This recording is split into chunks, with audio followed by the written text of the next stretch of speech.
যেদিন এমপি হবি তারপরের দিনই ঈশ্বরদী ইউনিয়নের রন্দু প্রিন্সিপাল, টমি প্রিন্সিপাল আর রন্দু চেয়ারম্যানের বাজারে গন্ডগোল, লালপুরে গেডার পাপ্পুর সাথে বাদাবি গন্ডগোল, ফিলমারিতে ওয়াহেদ আর মিষ্টির সাথে বাদাবি গন্ডগোল, গোপালপুরে রানা বিমলের সাথে মুলামের বাজির গন্ডগোল, আপনার ওয়ালিয়াতের সাত্তারমের সাথে আরেকজনের বাজির গন্ডগোল, আনসার সেমের সাথে বাদাবি গন্ডগোল রশিদ চৌধুরী, রেনির সাথে গুটা লালপুর বাগাতিপাড়া একদম মানে গন্ডগোলে সব ব্যস্ত থাকবি।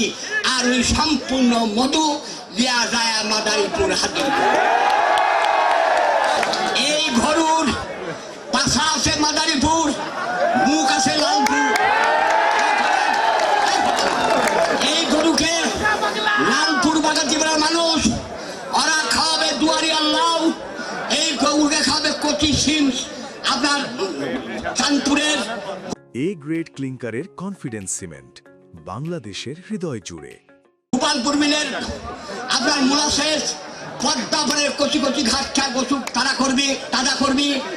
আর গরুর পিছন দিক আছে মাদারীপুর, হাত না মাদারীপুর থেকে মাদারীপুরের আইনি এই গরু পাল দিবি,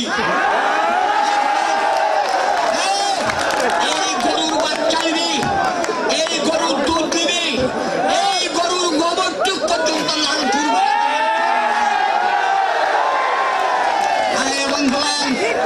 আর একটা কথা বলে শেষ করবো, কি শেষ দেখেন আমাদের তারেক রহমান সাহেব মহান নেতা এসে বললেন আই হ্যাভ এ প্ল্যান। আর লুথার কিং বলেছিলেন আমেরিকাতে I have a dream. Benazir Bhutto বলেছিল পাকিস্তানে ফিরে এসে हमारा औलाद और वतन के लिए हमारा पॉलिटिक्स है।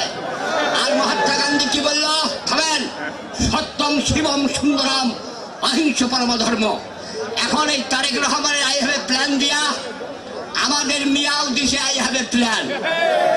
তারেক রহমানের প্ল্যান হচ্ছে এই 25 কোটি গাছ লাগাবে, বাংলাদেশে 20,000 কিলোমিটার রাস্তা তৈরি, খাল খনন করবে, নীল কারখানাকে চালু করবে, বেকার সমস্যা দূর করবে, বাংলাকে সোনার বাংলা করবে।